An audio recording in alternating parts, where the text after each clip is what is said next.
presented by McDonald's. Game 1 of the Western Conference semifinals between the Thunder and the Los Angeles Lakers officially in the books. Your final score, Oklahoma City 108, the Lakers 90.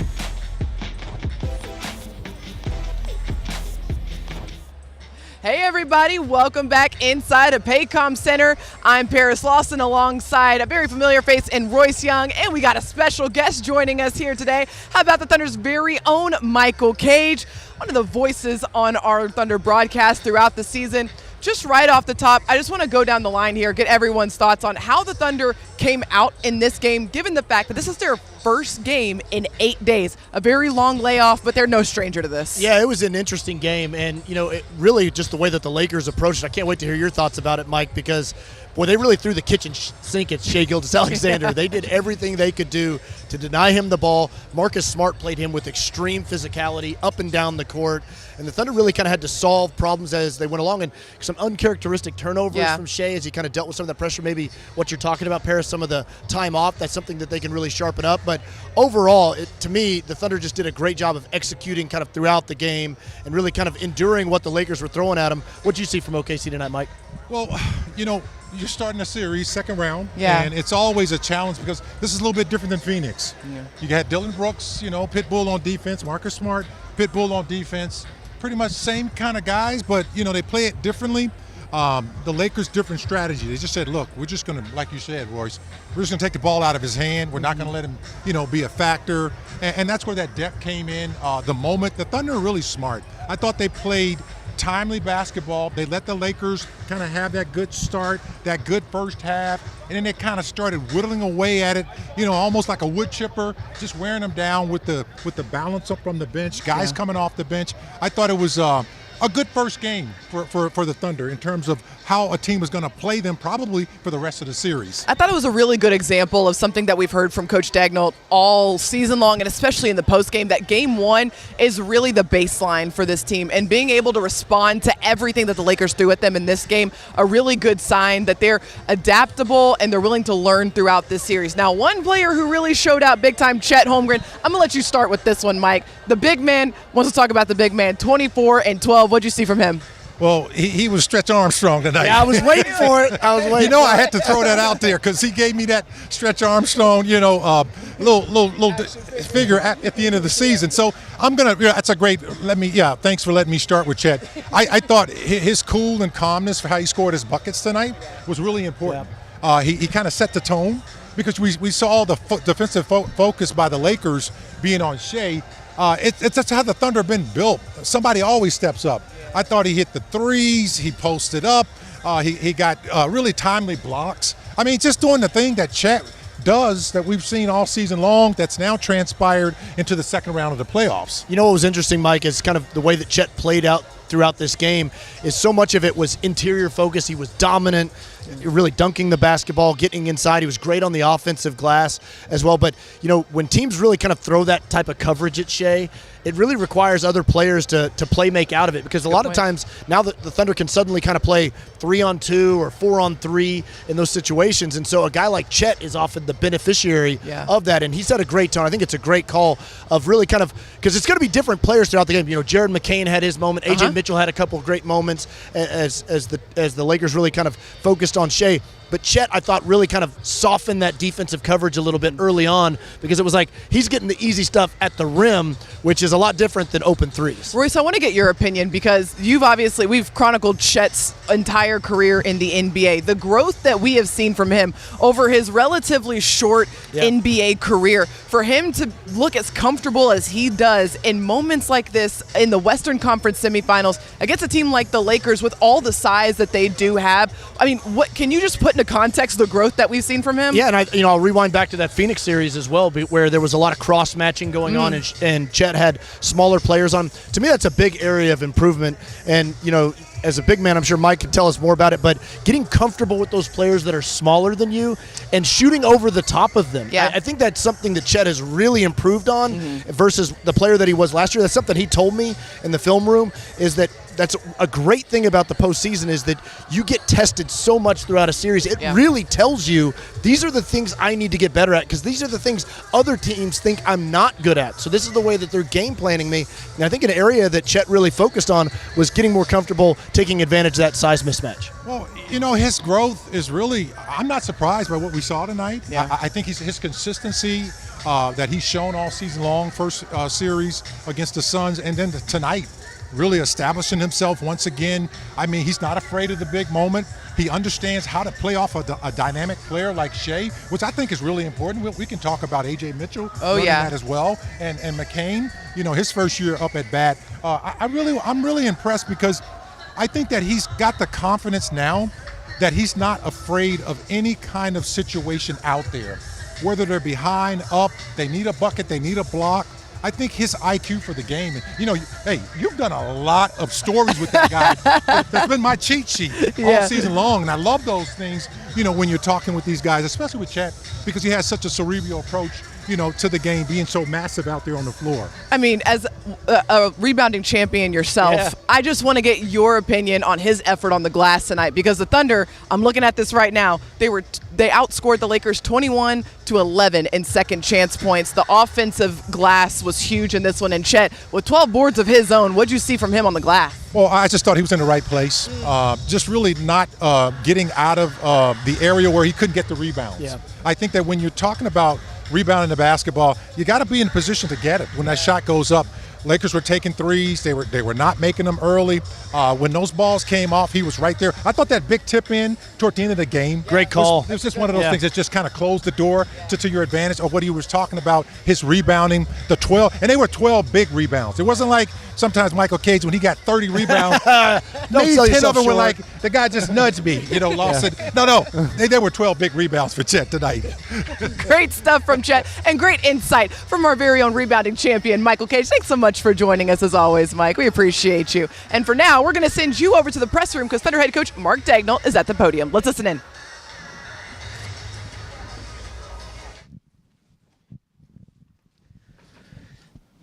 Mark, what did you guys find on both sides of the ball as this game moved along, just from in the second half especially? I thought we settled in defensively. We had some, kind of game plan type breakdowns early. I thought we tightened that up and got a feel for how they were trying to attack us in the second half, which was helpful. And then offensively, I didn't think it was our best night. I thought our shot making kind of bailed us out. We shot a high percentage, but it wasn't our cleanest floor game. They junked the game up. Credit them. Like, they threw some curveballs, and it just seemed to throw us off kilter. Nothing we haven't seen, but they were moving it pretty quickly in terms of scheme to scheme. So we just have to calibrate that quicker, attack it cleaner. But series doesn't end at game one. You got to get better game over game, and that's our challenge. That's their challenge. Mark, you mentioned the curveballs they threw. It's not like Shea hasn't seen coverages like that, but maybe he hasn't seen the coverage quite like that in this postseason. Would you make it a way he processed that in real time throughout the game? I thought collectively, like I just said, we could have been better. It obviously wasn't clean. I thought it was a little clunky. That could have been how quickly they changed the scheme. I thought we were like a little fast to begin the game anyways. That might have just been the layoff. We just haven't played a game in 8 days. So that's some of it. But I told the team, and I feel this way, like you can't be greedy with a playoff win, and that was not a perfect game. There's a lot of playoff games that are not perfect. The other team's trying their best to squeeze you and make you very uncomfortable. And so we won an imperfect game tonight, and that's a good thing. And it felt like among the things that were consistent, like Chet was just always available. It felt like as a play finisher. I know since he got here, you guys have been calling him a lob threat, but it feels like this year especially he's really become that. What's sort of going into making him that? Some of it is him learning, spacing opportunities to find those plays. Some of it is us learning him and positions to put him in. And some of it is his teammates finding him. And the combination of those things evolving has allowed us to find them around the rim, and those are valuable plays, especially on a night, like I said, that offensively it didn't feel like we really strung together clean possessions a lot of the night. When you just get him down there and you get a layup or he gets an offensive rebound to extend a possession, those are huge plays for you, and I thought that was a huge part of the game. Yeah, Mark, follow up to Joel's first question, but with the guys making the decisions out of those shade traps, seemed like it was quicker, more decisive in the second half. What'd you see from that aspect? Yeah, it was not clean in the first half. They went to it later, and it threw us off a little bit. And so, we talked about it at halftime. The guys did a good job of adjusting to the way that the game was being played, and we got better attacks. And so it's nothing we haven't seen, but we had to pivot to it quickly. And I think the combination of a little bit of our rust and a little, them doing a good job of keeping us off balance led to that, and that becomes one of the items that we have to address and improve as we go through the next couple days, 48 hours. Mark, Reeves obviously is going to be a focal point for you guys defensively. Why do you think you were as successful disrupting him tonight? They're probably going to come up here and say the same thing I'm saying. I don't think they felt like they played the cleanest game either. Both teams have margin for improvement, and I anticipate that they'll improve with the series because they're a good team and they're well coached and they've got veteran guys. So, but I think we did a good job of just executing the plan on him. With him, you just can't give him a lot of cracks, and if you give him easy stuff, he's able to really burn you. And I thought we did a nice job tonight of keeping him at bay, not fouling him too much, and being in good position on him and just making him earn everything. And that's our drumbeat on every really good player is we just want them to have to earn everything they get. Sometimes they do, and you tip a hat. Going back to Chet, Shea had a quote a couple games ago where he had said, the worst version of Chet is one we're going to see today because he's constantly getting better. Just can you kind of speak to what else you're seeing out of Chet's game that he's continued to improve on, and how much does that speak to his work ethic? Well, he's an ambitious guy. He's kind of a bottomless pit when it comes to his work ethic. In the gym, in the film room, there's no amount of basketball he can't handle, and so that's why he improves. He really cares about it and wants to improve. And where has he improved? Everywhere. Stuff Joel was talking about. Certainly his versatility defensively, our ability to move him around there has unlocked a ton of different lineups we can use and has allowed us to use his impact in a lot of different ways. I think one of the most underrated things about him as a defender is his versatility. He's a great rim protector, but that's just a fraction of what he does for us. So played a great game. We're obviously going to need him in this series. AJ Mitchell's taken on a bigger role. Just what did you see from him today? Yeah, continued growth. This is a big stage, and he doesn't blink. He does a great job of just continuing to stay in character. It's probably the most impressive thing. He doesn't really press, or break who he is. He plays his game, stays aggressive, but he stays inside the team. And he did a really good job defensively tonight. He had Reeves to start the game, and he had Reeves at different points in the game. That's a really tough cover, and I thought he executed what was asked of him very well. So it was a good start for him. Yeah, Coach, kind of similar question, but those non-Shea minutes didn't really feel like a drop-off at all. Actually, you guys were a +7 during those non-Shea minutes, and that kind of goes back to last series as well. What does that say about this group that, your bench is legitimately a strength instead of, there being any kind of worry with Shea off the court? Yeah, we want to be a 48-minute team.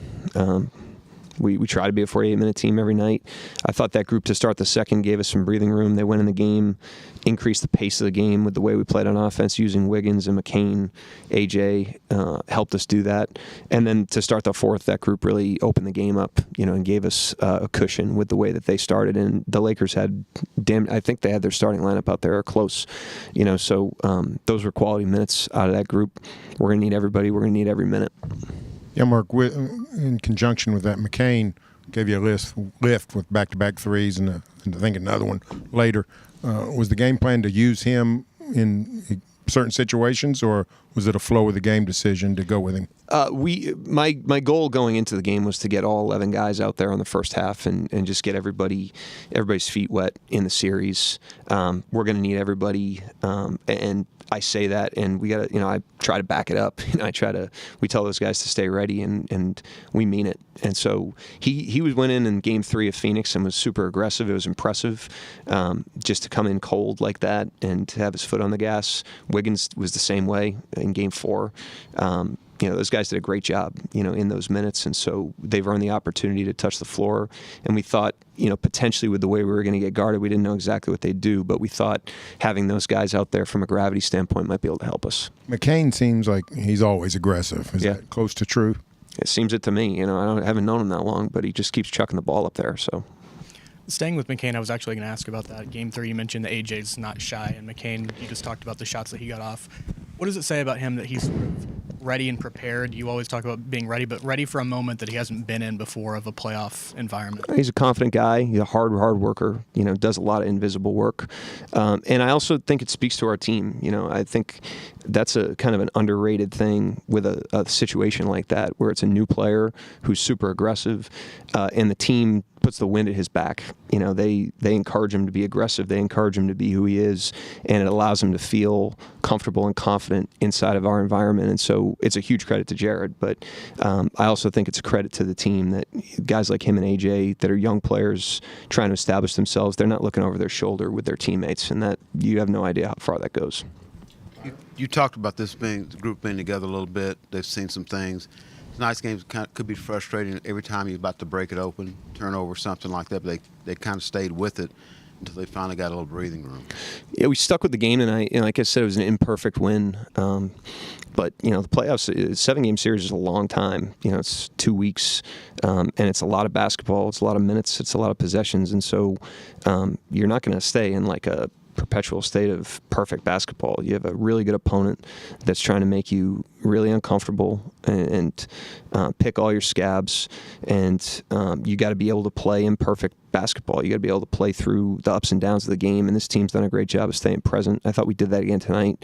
We have some room to grow. We have some things we can address, but I'm never going to take an effort like that for granted. Yeah, great effort by Oklahoma City in this matchup here tonight. Coming out in Game 1 of the Western Conference semifinals, after 8 days without playing a game, it requires a lot of energy. And you heard Coach Daigneault, his intention was to get 11 guys out here on the court in the first half. And because recognizing you're going to need everybody, and the Thunder got contributions from everybody as well. And it showed up as the game went along. For sure. Jared McCain, those 3 fourth-quarter threes, huge. and really kind of cracking open the game a little bit, and really cracking open the defensive coverage that the Lakers were kind of playing with some desperation there. But I thought it was a really interesting point that Mark made early on as well. This is kind of a unique scenario, Paris, where the Lakers had 3 days to kind of prepare. There was a lot of preparation time, kind of unusually so going into a playoff series.